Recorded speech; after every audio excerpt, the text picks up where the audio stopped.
হয়, বহুত দিনৰ পৰা আমি আশাবাদী আছিলোঁ বা আমাৰ বিজেপিৰ যিহেতু ইলেকশ্যনৰ পিছত আমাৰ যিটো এলায়েন্স হৈছিলে মানে BPF-ৰ লগত, তেতিয়া BPF-ৰ পৰা কৈছিলে যে 2টা EM-ৰ দায়িত্ব দিয়া হ'ব।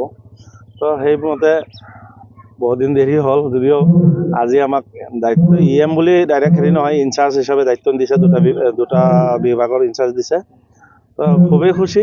মুখ্যমন্ত্ৰী ডাঙৰীয়া, আজি আমাৰ অসমৰ যি মুখ্যমন্ত্ৰী ডাঙৰীয়া, তেখেতক মই ধন্যবাদ জ্ঞাপন কৰোঁ। আৰু লগতে BTCC ভাগৰামা মহিলাৰী ডাঙৰীয়াকো মই এই চেগতে মই ধন্যবাদ জ্ঞাপন কৰোঁ। লগতে মই সকলো নাগজুলিবাসী ৰাইজ, যিসকলে মোক ভোট দি বা ইমান মৰম আৰু সন্মান দি মোক আজি MCLA বনাইছে, তেখেতলোকৰ নাগজুলিবাসী ৰাইজকো মই ধন্যবাদ জ্ঞাপন কৰিছোঁ। আজি তেখেতসকলৰ কাৰণে আজি মই এইখিনি পাবলৈ সক্ষম হৈছোঁ। যিটো নতুন বছৰ, যিটো সুখবৰ আহিলে, কেনেকুৱা ধৰণৰ সংকল্প ল'ব, কেনেকুৱা ধৰণৰ ৰাইজৰ কেনেকুৱা ধৰণৰ কাম কৰিব, এই দুটা যিটো আপোনাৰ বিভাগ দিলে, কেনেকৈ আগবাঢ়াই দিব আপুনি? নিশ্চিতভাৱে ৰাইজ নতুন বছৰত আগতে মই নতুন বছৰৰ জানুৱাৰী যি নতুন বছৰ, সকলোকে মই নতুন বছৰৰ শুভেচ্ছা জ্ঞাপন কৰিছোঁ। লগতে যি দুটা বিভাগ দিছে, এই বিভাগৰ জৰিয়তে খাদ্য সামৰিক যোগান বিভাগ আৰু মীন বিভাগ, আমাৰ এই অঞ্চলত বহুতো এনেকুৱা ধৰণৰ মানে কাম কৰিব লগা আছে। মীন বিভাগৰ জৰিয়তে আমাৰ এই অঞ্চলৰ যিখিনি মানে কৃষক আছে, তেখেতসকলক অলপ যাতে এই ডিপাৰ্টমেণ্টৰ মানে এই জৰিয়তে আগবঢ়াই লৈ যাব পৰা যায়, তাৰ কাৰণে চেষ্টা কৰিম।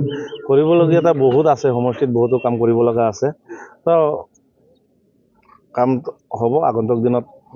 আশা কৰিছোঁ ৰাইজৰ, যিহেতু ৰাইজে মোক ইমান সন্মান মানে আশীৰ্বাদ দিছে, সেইকাৰণে মই ৰাইজৰ কাৰণে মই কাম কৰিম।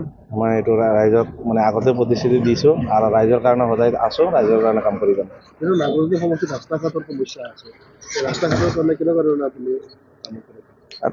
মই ধৰক MCLA হোৱাৰ পিছত মই মোটামুটি আজিৰ দিনত 10 কোটি টকাৰ ৰাস্তা অলৰেডি চেংচন হৈছে আৰু খুব কম সময়ৰ ভিতৰতে ৰাস্তাৰ কাম হ'ব। আজি মই ঘোষণা কৰিছোঁ, মানে অলপ প্ৰচেছ চলি আছে। এইখিনি হ'লে মোটামুটি জানুৱাৰীতে আমি 10টামান ৰাস্তাৰ কাম আৰম্ভ কৰিম।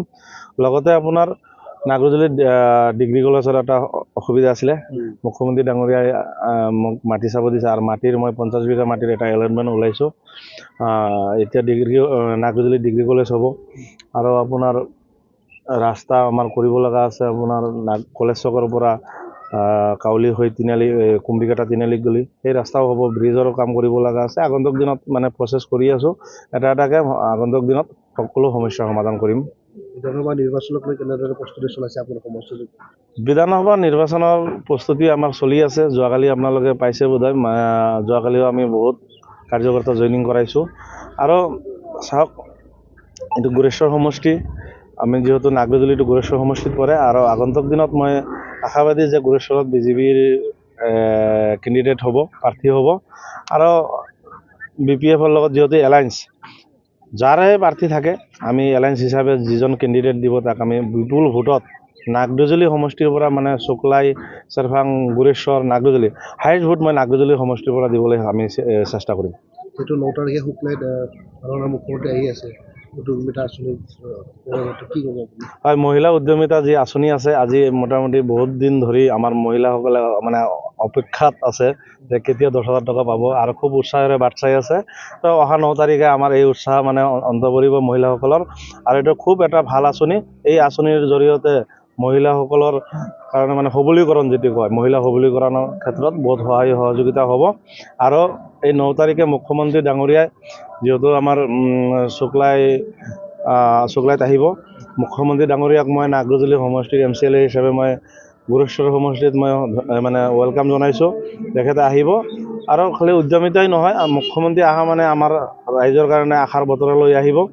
আৰু এনেকুৱা ধৰণৰ কিবা ভাল ঘোষণা হ'ব বুলি আশা কৰিছোঁ মুখ্যমন্ত্ৰীৰ মুখৰ পৰা।